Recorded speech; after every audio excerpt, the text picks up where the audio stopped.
we get between 20 to 40 students coming to that Human Rights Council meeting every single week. And so they're finding value giving us feedback about what we're doing well, what we're not doing well. It builds bridges between the administration and our student leaders. And so again, that just shows how we've progressed, that we've now built that trust that wasn't there just a couple of years ago. But at the same time, it goes back to our student leaders. How are we making sure that our student voice is there, that our students are driving it, and that they feel empowered because they're going to feel the connection.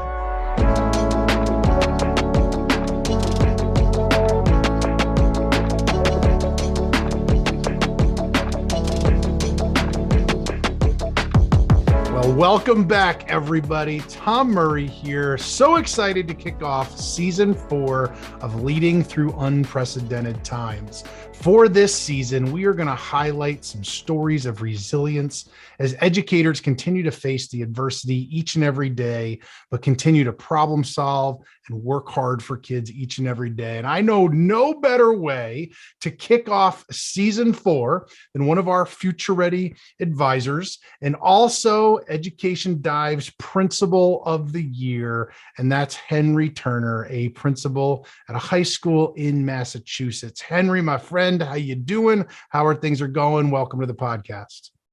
Tom, thanks so much for having me. It's great to be here.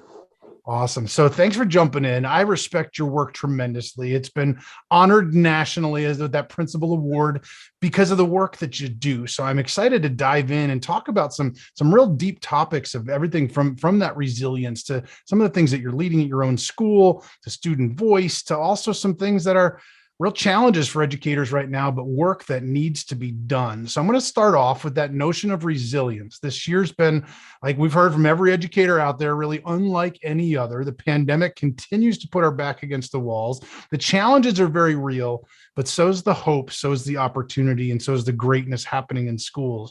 So reflect a little bit, if you could, throughout the pandemic, just this notion around resilience. Tell us a story, whether it's related to adversity that's been faced you or in your school, but we want to give educators hope, and this notion of educator resilience is real important to us at Future Ready School. So talk to us a little about that. What story do you have? Yeah, so I think the story that I would tell is something that I experienced today, knowing that the challenge that we are facing right now is that education is changing. There's a lot of stress, that there's a lot of mental health issues that our students and our colleagues are bringing every day. And I think that people are feeling, I think from my role as a principal to our students, to our staff, is that everyone is feeling like, because everything is new, that they're not doing as good of a job as what they were doing prior to the pandemic. And we need to remember that this is led by our trauma. This is led by that we're experiencing. This is led by the changes of the needs of our students.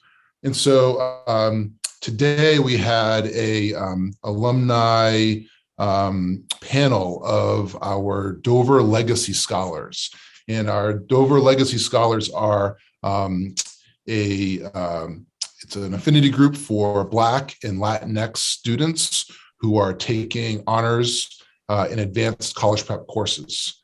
And this is my 6th year at Newton North, and we're a school of 2,100 kids. When I first started, there were probably about 20 some odd students in our Dover Legacy Scholars program. And this year we have 100 students in that program. So we're really proud about it.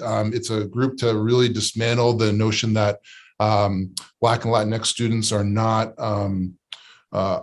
motivated for school. I mean, this is a group that energizes the community. They're very proud of their work and their achievements.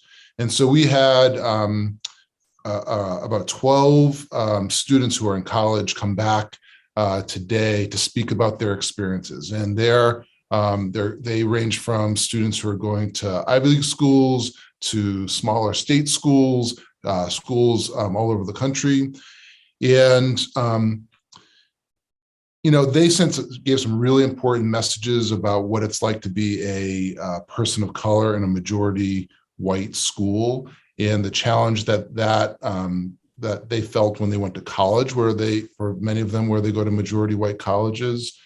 And but one student just made a comment about how, she was helping these, African-American student, how she was helping these white male students with their statistics, problems. And like, she just realized like how much she's got it, right? And she felt really good about herself. And she felt like that she can do anything. And that was like the message that all of these kids said to these 100 students who are current students in our school. And so I looked back and I just said, these are students I knew that when they were freshmen in high school and now are juniors in college. And I just said, wow, we are doing a great job. That like, I was proud principal in that moment. And I just went up to every single one of them and I just said, I just felt so proud to hear you, these mature kids, talk about how prepared you feel, how proud you are of yourself.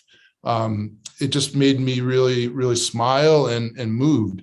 And I go back to all of the challenges that we're dealing with right now in our schools, and that we feel like we're doing great work, but we don't feel it because things are changing.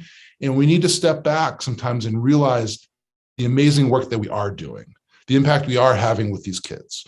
And we don't always see the finished product. And we need to understand that we are making that huge positive impact on these kids.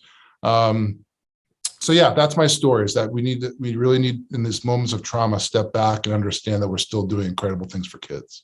Yeah, I love that. I love the intentionality behind the opportunity for those students to connect, to network, maybe even come across a mentor a few years older than them. What an incredible story of just intentional, making sure students can be resilient and giving them the opportunities to support them in that regard. So let me ask you this. I want to dive into multiple pieces. And first, I think you said the word student about 45 times in that response. You are one of the most student-centered people that I know.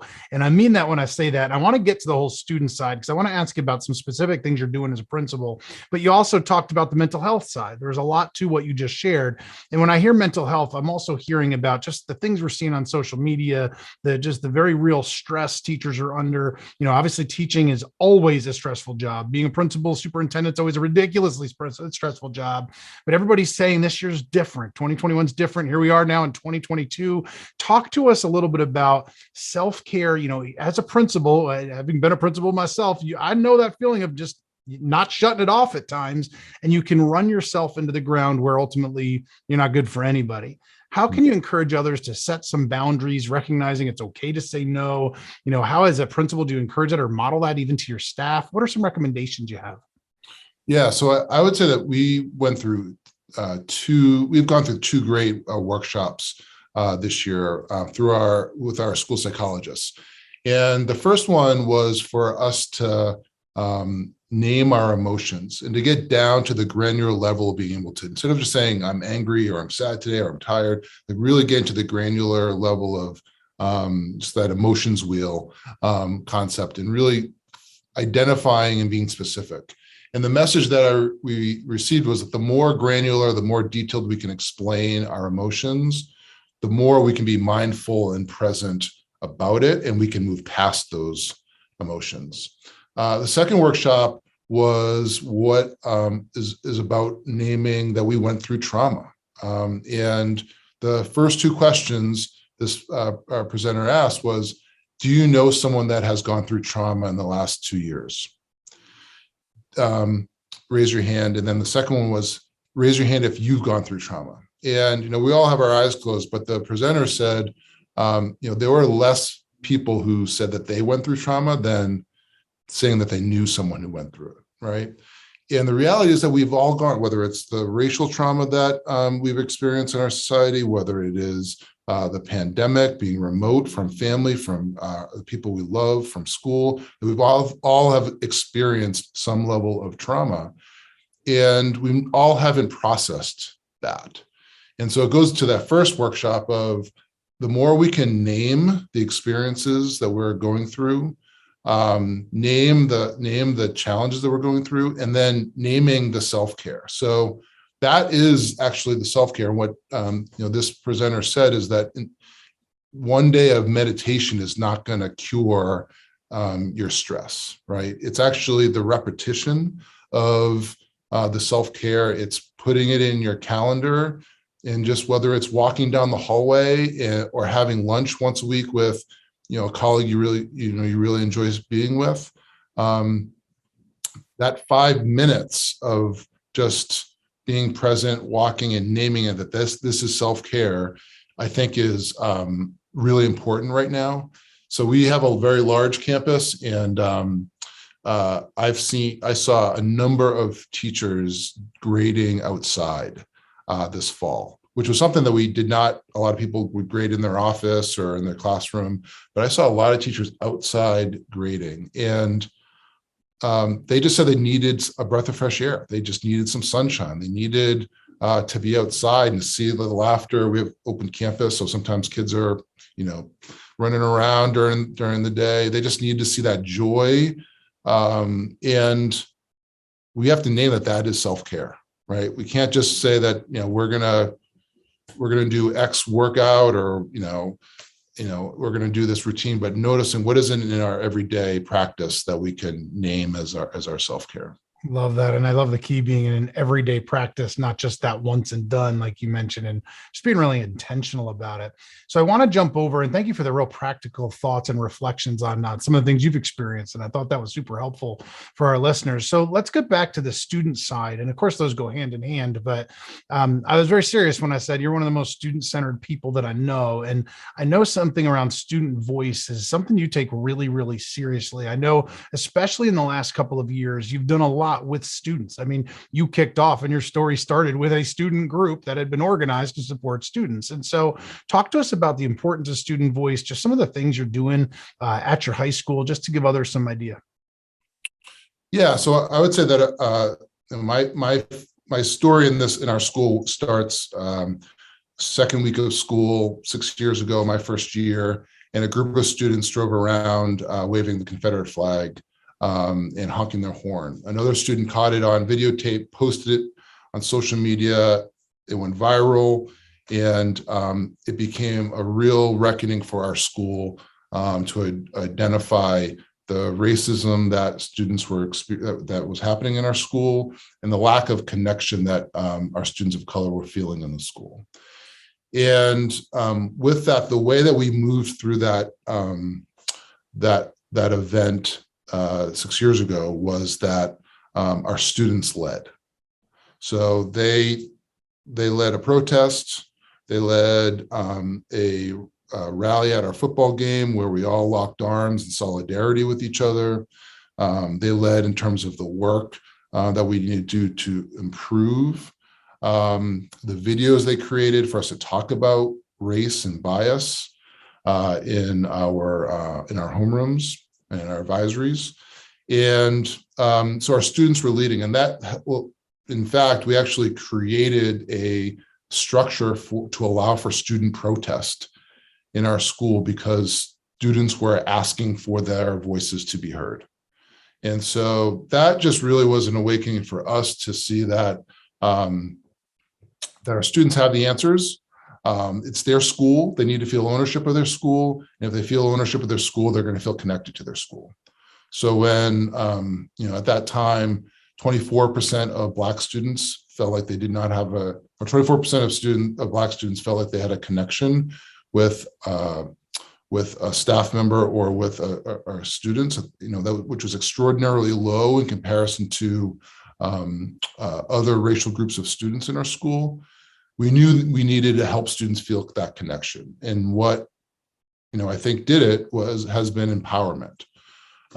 So with that, we've continued to experience different levels of hate and challenges, but at the same time, we've gone back to empowering our students. So just before we went to remote in 2020, we dealt with some Instagram racist posts that had occurred in our school. And we addressed it. We had improved a lot since the Confederate flag incident, which was just a couple of years before that. in terms of our response, in terms of our support for our community of color, in terms of our communication. We'd really improved our protocol. And when we debriefed with our Black Leadership Advisory Council, which is our Black student union at our school, their response was, well, yeah, you checked all the boxes, but we didn't think you care. And that just hit hard, because this was, our deans, myself, our vice principal, and we were, what do you mean we don't care? Well, yes, you communicated, yes, you gave consequences, but you weren't angry. And as administrators, we're taught when we investigate these situations that we're supposed to take a neutral position. We're supposed to not show any emotion, take the report, give the consequence. We don't really pay attention to the victim, and we move on. That's how we've learned to do discipline and deal with crises in our schools, and not realizing that we're sending a message to our students that we don't care. In the same way in our classrooms, when events happen in our school or happen nationally and we don't acknowledge it, students think that means we don't care about it. And so we made a lot of changes just based on that one comment, both in terms of demonstrating to our community that we are angered when racist incidents or any other hate incident occurs in our school. Our teachers are regularly making sure that students have a platform to process it when they need to. But that came from student feedback. So we decided to create a human rights council, which was all of students from all of these different groups in our school, from our Jewish student union to students who are leading from our LGBTQ community, girls in our school who are leading around gender rights issues, racial groups, and bringing them together to talk about how can we keep moving forward as a school, but also for us as administrators to say, this incident occurred or this thing happened, this is what we did, and to get feedback from those students. And so we have actually now restructured our entire schedule. We now have part of that, our day is for groups and clubs to meet. And so we get between 20 to 40 students coming to that Human Rights Council meeting every single week. And so they're finding value giving us feedback about what we're doing well, what we're not doing well. It builds bridges between the administration and our student leaders. And so again, that just shows how we've progressed, that we've now built that trust that wasn't there just a couple of years ago. But at the same time, it goes back to our student leaders. How are we making sure that our student voice is there, that our students are driving it, and that they feel empowered because they're going to feel the connection? Yeah, one of the things I just want to commend you for, it's be real easy to come on at some sort of national podcast like this for Future Ready and share it out there, and just kind of that, I want to pat myself on the back the whole time. And one of the things I continue to notice is your vulnerability, but also calling issues just as they are. They're issues that need to be addressed. And as principals, when those issues arise, sometimes it's easy to look the other way. Sometimes it's easy to just try and handle it, put it in a box, hope word doesn't get out. Sometimes it's easy to just hope it goes away. But you've chosen in all of the cases that you just shared to do the complete opposite and say, like, this is not okay, and we are going to work to solve these issues. So thank you for your vulnerability. And also thanks for your practical examples of the things happening at your high school to really bring attention to it. Because here's the reality. What we're talking about at the end of the day is this notion around DEI, diversity, equity, and inclusion, right? Making sure that every child, regardless of skin color, regardless of socioeconomics, regardless of any other difference out there, can come to our school to feel included, to feel connected, relationships like they belong. But let's also be real. And if I'm a superintendent or if I'm a principal that's listening to this, every one of them knows board meetings across the country, the chaos, the politics on the news stations, everything around CRT, all these things. Some folks are even just scared to talk about it. Well, I can't bring that up with my board. My board, I won't be here any longer. And they're really scared to address it, which at the end of the day is also a statement to our students of color. in that regard. And so can you, I know you're somebody that works around the country with school and district leaders. Give some advice, talk to principals, talk to superintendents, because some of them are flat. I had a superintendent tell me recently, I'm scared because every time my board president calls, it's a conversation around CRT. Are we doing that? I need to see this book. And maybe scared wasn't the best word for him to use in that regard, but it's this notion of it's not stopping. And they're almost anxious to do anything wrong. And so we're seeing a lot of also inaction out of fear of upsetting parts of the community. So talk to those folks that are kind of teetering on that brink, because we know almost every board meeting in our country has been addressing it in some way, in some cases in really good ways as well, recognizing needs, taking action.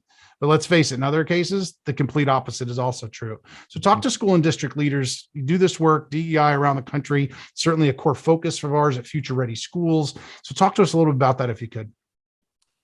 Yeah, thanks for asking. A lot of principals and district leaders reach out to me after an incident has occurred, or a racist incident has occurred, to see if I can work with them in terms of how to respond to it. And the important thing that I share with them is that we can't just do a one-off after an incident, that we really have to take this proactive approach. And it's really about how we build a culture that responds, that is proactive, than it is about what do we do after one situation, after one incident. And I think you're right, I think there is a lot of fear because of our current environment on what to do. And I think that, I think we're as school leaders, as district leaders, we're really in a challenging moment, because there's a lot of yelling and screaming going on, a lot of attacks when we do try to talk about difference, when we do talk about race. I've been reflecting on, I've said things about technology that families have disagreed with, or social media that families have disagreed with. But when I talk about race, the level of attacks just are amplified, right? And so it is just, that is our society, that is our environment. And we need to understand that, but also understand that our most marginalized people aren't making the same noise because they feel marginalized. So we can ignore talking about race, and that we're probably not going to get a lot of pushback from, particularly in majority white communities. We're not going to get pushback from our EL community, or our immigrant community, or families of color, because they're used to schools not talking about it, or they're used to communities pushing these things under the rug. And so they may not make the same kind of noise as those who are fearful of us talking about difference, talking about race. And so I think we just need to get a perspective about where's the community, and recognize that we can't solve racism in a year, right? And I think that a lot of schools over the last year, 2 years, put equity for the first time on their school improvement plan, or their district strategic plan, with a benchmark that, we're going to make all of these gains by the end of the year. And then, when I ask communities, like, how did that go? And they've said, well, we're exhausted and we don't know if we made any progress, right? And so what we need to understand is make an assessment of where we are as a community. What are the needs of the community? What are some of the low-hanging fruit that we can do to make some progress, right? And so whether it is introducing an article where we talk about race and difference, whether it is getting a diverse group of people in the community together to talk about our experiences. One of the first things we did when I started, was that we got a panel of students of color to talk to our faculty about what it's like to be a person of color in our school. And I would say the best professional development message that I've ever received was in that meeting, where a student said, if you want to build a relationship with us, it's short, frequent interactions with us. We don't need a long conversation with you. We just need short, frequent interactions to know that you care about us. And so those are some of the small steps you can take. Having a panel or doing a reading are small steps that you can take to begin the learning process. And I talk a lot about that growth in this work is a four-step process. It's learning, it's reflection, it's taking some direct strategic action, and then assessing it.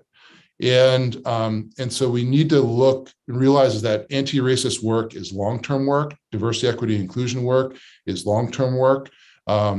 It's forever, and we've got to do something every day to address it, and recognize that it's going to get messy. It's going to get hard. There's going to be pushback, but we keep setting that vision and keep using that four-step cyclical process to keep growing in that work. And I think for district leaders, it's if we take on something that's too controversial or too big where the community is not ready right away, is that you're actually going to set people back further.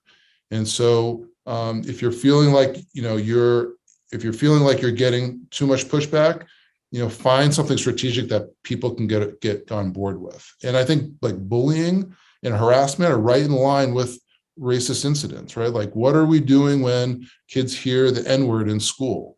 When they hear a homophobic term in school, what are we doing about it? Because those students, that's pushing those marginalized students further away. Like, that's an action you can take, immediately. Absolutely. And I love your practical examples there. So we're almost out of time, so we're going to have to go, but I have one more question for you, if I could. So you are somebody that gives me hope. Just listening to hearing what you're doing with students, the groups, giving them a voice. It just gives me so much hope for the future and just the greatness that's happening in our schools. So as a principal here in 2022, what's something in the midst of a pandemic, in the midst of everything you've been talking about, that gives you hope moving forward? I'm really hopeful in this work around diversity, equity, inclusion, because I think actually a lot of the pushback that we're seeing is really a sign of is really a sign that we're making progress in helping kids to understand that they live in a diverse society and that they need to have particular skills to be able to engage in that. And I think that's fearful for people because that is different than maybe their parents or other community members experienced high school or experienced the community. Maybe it was more homogenous. But we for sure are a more diverse society, and we need to do this work. And I do believe that educators throughout this country and globally, because people are talking about race all over the world in schools, that we are making real progress in helping to make our students more prepared for a diverse society and making our society better for all. Absolutely love that. And start to wrap up, I saw a quote just this past week that really resonated with me. And it said, "I'd rather be excluded for who I include than included for who I exclude." And to me, it also gets to the heart of that work. Henry, finally, how can people stay in touch? How can they stay connected to you? Yeah, so I'm on Twitter a lot at Turner HJ, and I have a bi-monthly newsletter that I push out around work around social justice leadership, and that's at henryjturner.com. Awesome. And I subscribe to that newsletter. And if you're listening, I encourage you to check it out. Great resources coming each month, multiple times. Henry, you were a man, my friend. I appreciate you. Everybody, that is Future Ready Advisor, Principal of the Year, Henry Turner. Henry, thanks for joining us. Real pleasure, Tom. Thanks.